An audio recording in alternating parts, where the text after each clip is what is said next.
ప్రస్తుతం మనతో మాట్లాడేందుకు అంబేద్కర్ అధ్యయన వేదికకు సంబంధించిన ఒక కార్యక్రమం అయితే నిర్వహించడం జరిగింది. అయితే ఈ కార్యక్రమానికి ముఖ్య అతిథిగా విద్యాసాగర్ గారు అయితే ఇచ్చేయడం జరిగింది. ప్రముఖ రచయితగా అదేవిధంగా అంబేద్కర్ వాదిగా అనేక విషయాలను అయితే ఈరోజు ప్రసంగంలో చాలా ఇంపార్టెంట్ విషయాలను అయితే చెప్పుకోవడం జరిగింది. సార్తో మాట్లాడే ప్రయత్నం అయితే చేద్దాం. చెప్పండి సార్, చాలామందికి తెలియని విషయాలన్నీ కూడా ఈరోజు వేదిక ద్వారా పంచుకోవడం జరిగింది కదా. అంటే చాలామంది దండలు వేస్తున్నారు, విగ్రహాలకి జై కొడుతున్నారు, వాడవాడల్లో అంబేద్కర్ జయంతిని ఘనంగా జరుపుకుంటున్నారు తప్పితే ఆయన అసలు సమాజానికి ఏం చేశారనేది కనీస అవగాహన కూడా ప్రస్తుతం ఉన్న రాజకీయ నాయకుల్లో లేకుండా పోతుంది. తెలుసుకొని చేస్తే ఆ ప్రోగ్రాంకి ఒక అర్థం పరమార్థం అనేది ఉంటుంది. నా పాయింట్ ఆఫ్ వ్యూలో ఈ విషయాలు తెలుసుకోవడానికి కూడా వాళ్ళకి ఎక్కడ ఒక వేదిక అనేది దొరకని పరిస్థితి కనిపిస్తుంది. దీన్ని వాళ్ళకి రీచ్ అవుట్ చేయాలంటే మీరేం చెప్పుకొస్తారు? బాబాసాహెబ్ అంబేద్కర్ 135వ జయంతిని అంబేద్కర్ అధ్యయన వేదిక ఈరోజు అరేంజ్ చేసింది. ఇలాంటి సమావేశాలు వాడవాడలా జరగాలి. దీన్ని అధ్యయనం చేసినటువంటి అధ్యయన కేంద్రం నుంచి ఉన్నటువంటి మేధావులు గ్రామాల్లో పర్యటించి అంబేద్కర్ వ్యక్తిత్వాన్ని, అంబేద్కర్ సిద్ధాంతాన్ని, అంబేద్కర్ ఆదర్శాన్ని ప్రచారం చేసినప్పుడు మాత్రమే అంబేద్కర్ అందరికీ తెలుస్తాడు తప్ప వేరే మార్గం లేదు. ఒక మనిషి నుంచి ఒక మనిషికి చేరాలి. మీరు అన్నట్టు అందరూ దండలు వేస్తున్నారు కానీ ఆయన సిద్ధాంతం తెలుసుకోవట్లా. వాళ్ళు స్ఫూర్తిని వదిలి మూర్తిని పూజిస్తున్నారు. అది ఆయన స్ఫూర్తి తీసుకోవాలి కదా, కానీ ఆయన విగ్రహం దండేస్తే దాంతో అయిపోయింది అనుకుంటున్నారు. అది చాలా ఈజీ పని అనుకుంటున్నారు. కానీ ఆయన దండేయటం ఈజీ, కానీ ఆయన ఆశయాన్ని ప్రజల్లోకి తీసుకెళ్ళటం, ఆశయం కోసం పనిచేయడం చాలా కష్టమైన పని. ఆయన చాలా కష్టపడ్డాడు. అంత కష్టపడాల్సిన అవసరం ఉంది. ఈ దేశంలో విభజనలు వేడి నెత్తురు వెదజల్లితేనే స్వేచ్ఛ, సమానత్వం, సౌభ్రతృత్వాలు భారతదేశానికి వస్తాయని బాబాసాహెబ్ అంబేద్కర్ చెప్పాడు. ఆయన్ని అనుసరించడమే, ఆయన అధ్యయనం చేయడమే మార్గం. ఈ దేశానికి అంబేద్కరిజమే శరణ్యం. అంటే ఇంకో పక్క చూసుకుంటే ఇతర కులానికి సంబంధించిన వ్యక్తులు, అగ్రవర్ణాలు ఏదైతే ఉన్నారో వాళ్ళలో ఆ భావజాలం ఇంకా అలాగే ఉంది. కానీ పేరుకి మొక్కుబడికి మాత్రమే అంబేద్కర్ స్టేటస్లు, అంబేద్కర్ సంబంధించిన బ్యానర్లు, లేదంటే అంబేద్కర్ కార్యక్రమాన్ని ఒక రాజకీయ వేడుకగా, అదొక కార్యక్రమంగా ఫోటోలకి, మీడియాకి వాయిస్ ఇవ్వడానికి మాత్రమే వాడుకుంటున్నారు అనేది నా ప్రధాన భావన. అంటే పక్కకి వెళ్ళిపోగానే మళ్ళా చిన్న చూపు, ఆ రకమైన అంటే ఇంటర్నల్గా మాట్లాడుకునే పరిస్థితులు ఇంకా కనబడుతున్నాయి. ఆయన అందరవాడు కాదు కొందరవాడే అనేది ఇప్పటికీ కూడా వాళ్ళు బలంగా భావిస్తున్నారు. ఈ భావజాలం పోవాలంటే మనం ఏం చేయాలి? అందరూ రాజకీయ నాయకుల్లో ఉన్న అపోహ ఏంటంటే కంప్లీట్గా అంబేద్కర్ గురించి తెలియకపోవటం, ఆయన గొప్ప జాతీయ నాయకుడు అని తెలియకపోవటం, ఆయన విదేశాంగ విధానం కానీ, ఆయన అనుసరించినటువంటి విద్యా విధానం కానీ, ఇవన్నీ ఆయన రచనలో ఉన్నాయి. అవన్నీ మన రాజకీయ నాయకులకు తెలియదు. అది కేవలం ఒక కులాన్నో, 2 కులాలనో, లేకపోతే కేవలం ఎస్సీలకు మాత్రమే ఆయన పనిచేశాడు అనుకుంటున్నారు.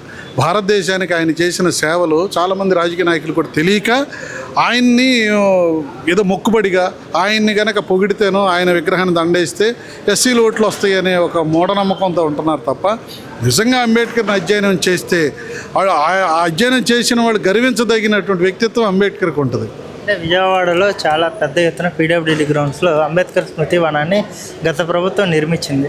అమరావతిలో నిర్మించాల్సిన విగ్రహాన్ని విజయవాడ నగరం నడిబొడ్డున నిర్మించడం, అంత స్థలాన్ని వృధా చేసింది గత ప్రభుత్వం అనేది ఒక వర్గం వాదన. దీని మీద మీ కామెంట్స్ ఏంటి?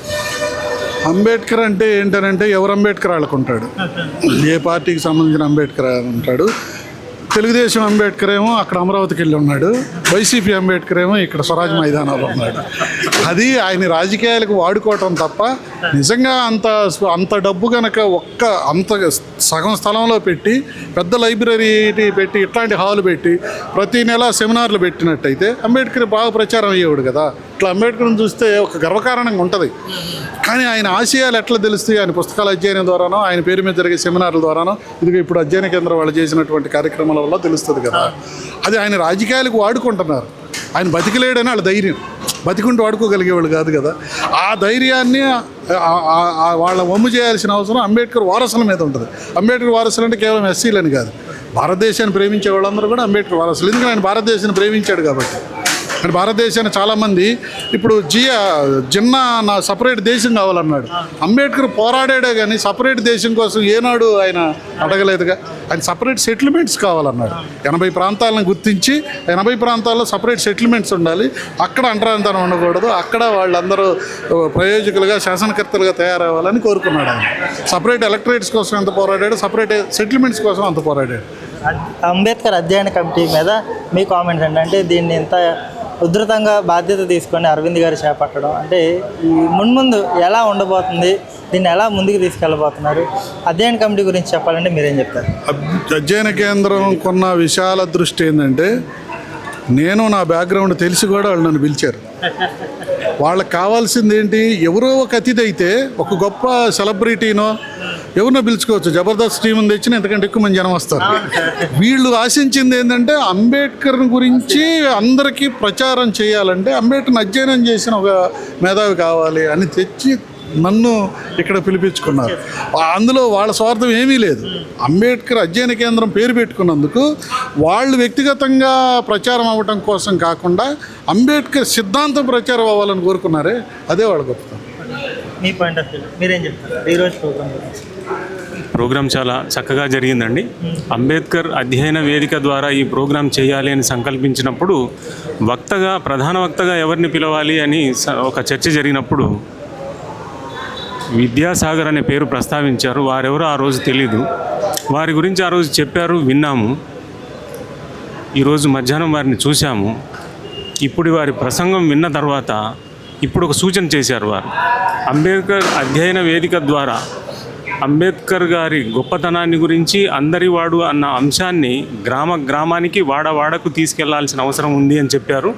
దానిపైన మేము సంపూర్ణంగా ఆలోచన చేసి ఆ కార్యక్రమాన్ని చేస్తాము. మాకు కావలసిన సలహాలు సూచనలతో పాటు విద్యాసాగర్ గారిని కోరేది ఏంటి అంటే వారి సమయాన్ని మాకు కూడా కొంత కేటాయించాలని.